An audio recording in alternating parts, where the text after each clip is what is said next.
Since it seems President Donald Trump likes to pardon criminals, I suppose I shouldn't have been too surprised that Trump announced he is giving a full pardon to Pete Rose, who served 5 months in prison for tax evasion in 1990. Now, we don't know for sure that was what Trump was referencing, but what Rose is most known for is being banned from baseball for gambling on the sport. And Trump's comments set off the possibility of the ban on Rose being lifted, and maybe Rose being posthumously inducted into the Hall of Fame. Trump posted on Truth Social that while sure, Rose shouldn't have been betting on baseball, Trump reminded everyone to remember the important part. Pete Rose only bet on his team winning. Well, if that's the case, now Trump singling out Rose appears to have worked. Now Major League Baseball Commissioner Rob Manfred is reportedly considering, seriously that is, a petition from Rose's family to have him removed from baseball's ineligible list, which would make Rose eligible for the Hall of Fame. What an absolutely terrible idea. Now, let's refresh our memory as to why Pete Rose, who had the most hits in Major League Baseball history, received a lifetime ban from Major League Baseball. This is the CBS Evening News. Dan Rather reporting. Good evening. A baseball bombshell. Inside and outside a courtroom today, reports of the strongest evidence yet linking Cincinnati Reds manager Pete Rose to charges of betting on baseball and betting on his team. As Frank Courier reports, this latest lightning storm broke as Rose pushed to postpone his judgment day. For the first time ever today, Major League Baseball openly asserted what others have been saying for weeks. 9 witnesses, in one way or another, give information about Pete Rose betting on baseball or the Reds. There is evidence, substantial and heavily corroborated evidence, that Mr. Rose bet large sums of money on Major League Baseball games and on games of the Cincinnati Reds. Rose was banned in 1989, but for nearly 20 years, Rose denied that he ever bet on baseball, despite the overwhelming evidence that said the opposite. This was Rose in 1998 claiming he wasn't really suspended for betting on baseball, he was suspended for betting on the Super Bowl. After all the turmoil and all the investigating of 1989, baseball signed an agreement with me that there'd be no finding or denial that I bet on baseball.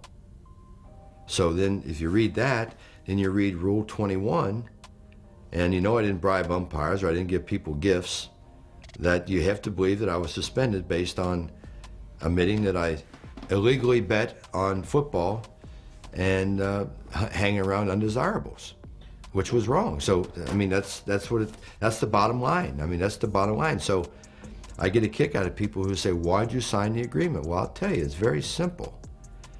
I signed the agreement because all I was looking for was there'll be no finding that I bet on baseball. And I got that from the Commissioner Bart Giamatti's office.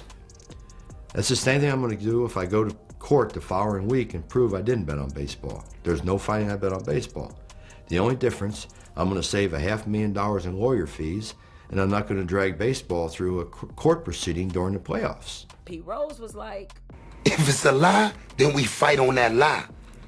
But we gotta fight. Now, it is true that in 1989, Pete Rose signed an agreement that permanently banned him from baseball. And in return for accepting the ban, Major League Baseball, they agreed to not formally declare that he bet on baseball. But really, that was just a solid for your boy, because the Dowd Report, which was the official investigative report into Pete Rose's gambling by Chief Investigator John Dowd, laid out all the ugly details.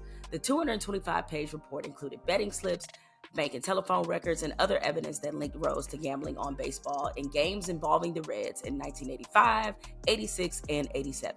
Pete Rose admitted he bet on baseball multiple times a week, but claimed he never bet against the Reds. He bet on baseball when he was playing and managing. But here was Pete Rose in 1991 with former NBC News anchor Jane Pauley. Why'd you sign that agreement? Why didn't you say, listen, guys, I'm innocent here? I said that. Then why'd you sign? What's the sense in carrying on a losing battle? The losing battle is they had me because of my omissions. That's why I was suspended from baseball, because of the things I admitted, betting heavily on other sports than baseball. People think you went to jail for betting on baseball. Absolutely, you're absolutely right. And it's about time that people start getting it right. I was suspended from baseball for betting on football and basketball.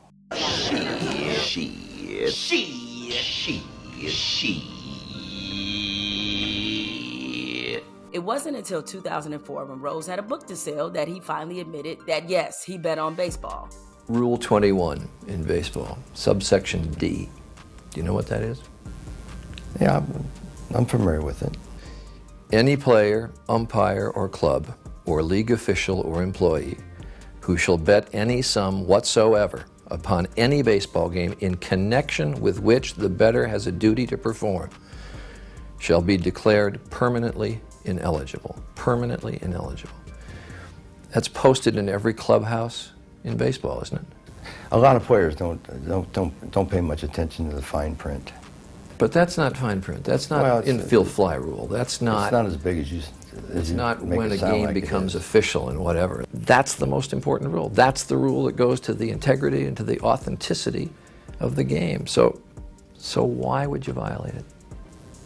Well, I wish I could answer that question, but I just can't. I was wrong. I just stupid. Worst thing I ever did in my life. You say I've had to live with that for 14 years too, Charlie. The people who ride for Pete Rose point to the steroids era, the Astros cheating scandal, and to the fact that professional leagues have clearly embraced gambling in ways they didn't previously as evidence of utter hypocrisy. But in virtually every pro league, there is a hard and clear line drawn when it comes to players gambling on their own game. It invites a variety of credibility issues, and baseball in particular has a pretty nasty history when it comes to gambling. Breaking news.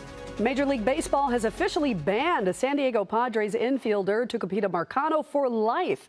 This lifetime ban comes for gambling more than $150,000 on baseball. He gambled on at least 25 Pittsburgh Pirates games while he was playing for the team last year. He was on the injured list when he allegedly placed the bets. 4 other minor league players are also under investigation for gambling, according to ESPN. They could face 1-year suspensions, according to MLB rules. Ippei Mizuhara, interpreter for the Dodgers' dual threat Shohei Ohtani, was fired by the organization on Wednesday. His dismissal comes after Ohtani's reps alleged the player had been the victim of a massive theft of money.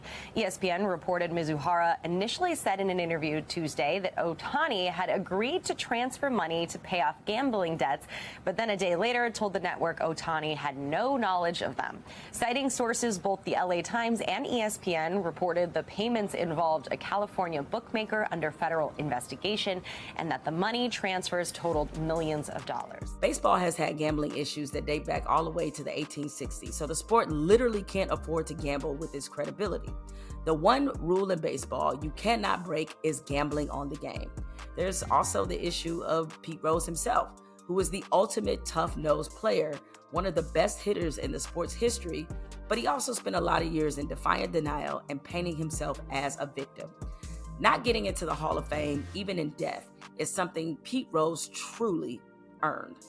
I'm Jemele Hill, and I approve this message.